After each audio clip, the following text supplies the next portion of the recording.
Welcome back. Today, possibly the final day of the ceasefire between Israel and Hamas. 10 more hostages are expected to be released today. 12 were freed yesterday. Only one Israeli-American dual citizen has been released so far, that 4-year-old girl we've told you about over the days. Joining me right now is Wisconsin Congressman Derrick Van Orden, a retired Navy SEAL. Congressman, thanks very much for your service to our country. But talk to us about this agreement and how you see it. A lot of questions as far as why Americans are not being released. Well, the reason Americans are not being released is because the Biden administration has consistently projected strategic weakness across the globe, and their messaging is absolutely horrible and ambiguous. So let me be super clear. I'm going to speak directly to the people holding American hostages. If you have harmed an American citizen, you're a dead man walking. That's it. And if you know where American hostages are being held and you're not telling us, you're going to join that list rapidly. That is the only message that needs to be conveyed by the President of the United States. You're harming American citizens, or you have harmed American citizens, you will pay a price. Someone else is going to raise your children for you. And that's it. Cut and dry. When John Kirby, the uniformed reporter, gets on and does this walking video on the lawn saying that they've developed this strategic plan to release all these hostages, it's a lie. How many Americans were held hostage in Afghanistan? You don't know. You don't know their names. You don't know their numbers. How many Americans are being held hostage by Hamas in Gaza? You don't know. You don't know the numbers. You don't know their names, because the Biden administration is simply lying to you, because they're being worked over by a terrorist organization, because they have projected strategic weakness through this entire presidency, and it's shameful. Well, that is very disturbing. Actually, one of my guests this morning, Carol, just made the point that, you know, we should be knowing who these people are. We should be visible. We should be talking about them every day to put the pressure on to get them home. And then there's this disturbing story which suggests the president is compromised once again. The only person to be released who's American, has a dual citizenship, that 4-year-old girl. Apparently her aunt was a major and is a major Democrat donor and bought Hunter Biden's art. Can you tell us anything about that? You know what? I want to praise God openly for every hostage that's been released. I'm incredibly grateful for all of them. Yeah. But you got to ask yourself this question. If the pictures of the American hostages were put on a light pole in New York, would leftists come by and tear that sign down? Would they remove them from Harvard University if they're on chalkboards and corkboards in a dormitory? The answer is yes.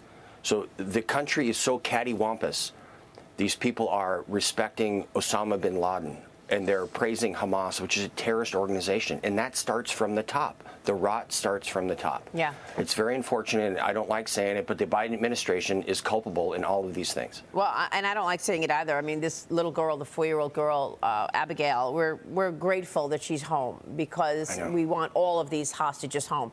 But to get to that, connecting the dots of the fact that her aunt was a big Democrat donor, was really disturbing. Right. And there are still 10 more Americans. There are still about 11 more children, including a 10-month-old infant, which makes you wonder what member of the Hamas harem are changing diapers for these Israeli and American nationals. Yeah.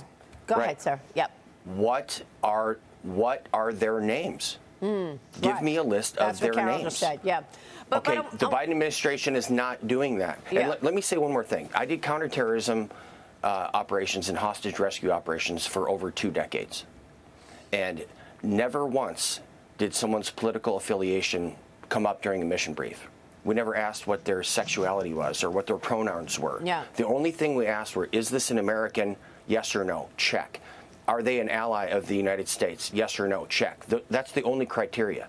So when John Kirby is saying, oh my gosh, we're disappointed, these people didn't meet the criteria of being released, no. They met the criteria because they're American citizens. Right. The Biden administration has to stiffen their spines and project to the world that if you're messing around with Americans, you're going to pay a price today. Yeah, they're not doing that at all. I mean, we should have been visible in the face of Iran as well.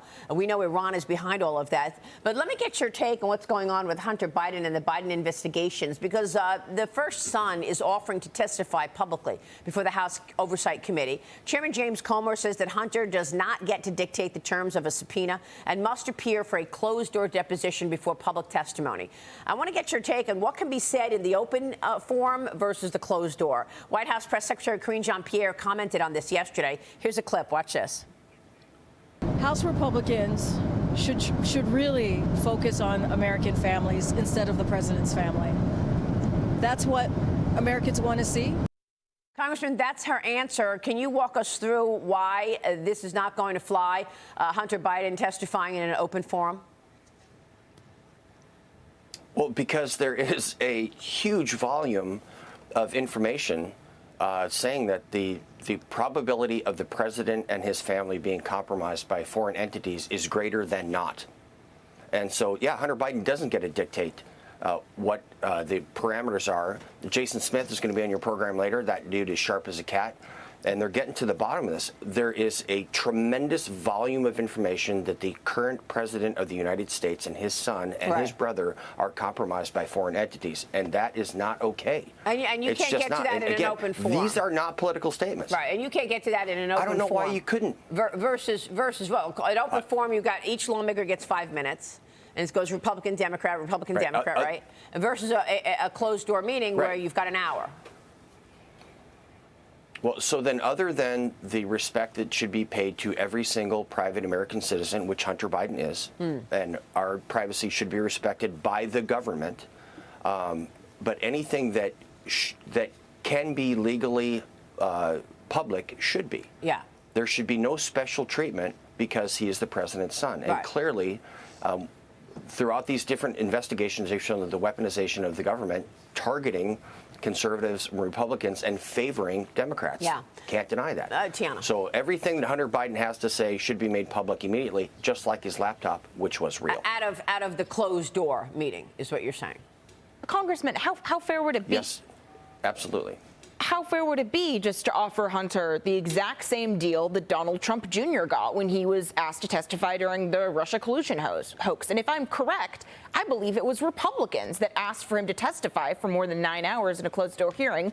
Isn't that right? Could Hunter Biden just agree to the exact same thing that the former president's son agreed to? I think that would be fantastic. I mean, what's good for the goose is good for the gander, isn't it? So the Supreme Court's a couple blocks away from here right now. It says equal justice under the law. And either that means something or it doesn't. So Republicans and Democrats and independents and everybody, libertarians, should all be treated the same. Yeah. Equal justice under the law means that. And no one can objectively say that the Biden family has been treated the same as the Trump family. Yeah, well, we can't say that right now. You can't say that right now. That's true. I want to get your take on a transportation issue, given your transportation committee. More than 3,000 auto dealers have signed a letter asking President Biden to slow down his aggressive electric vehicle push. They say battery-powered cars are stacking up on lots. They can't sell them. The letter reads this: Mr. President, it is time to tap the brakes on the unrealistic government electric vehicle mandate. The White House brushed it off, putting out this statement.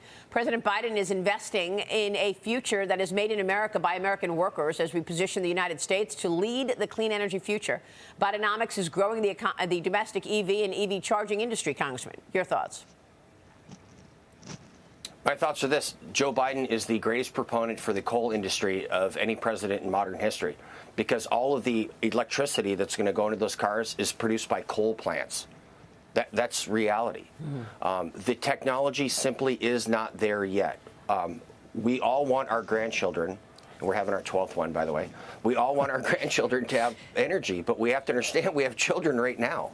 Yeah. So the Biden administration is trying to skip ahead a generation, and the technology simply is not there. All right, and we all want a clean environment. We do. We're questioning if the demand is there. It doesn't look like people are buying these vehicles. That's the issue that the auto managers are talking about. Congressman, it's good to see you, though. Thanks very much. Yes, ma'am. Derrick Van Orden joining us.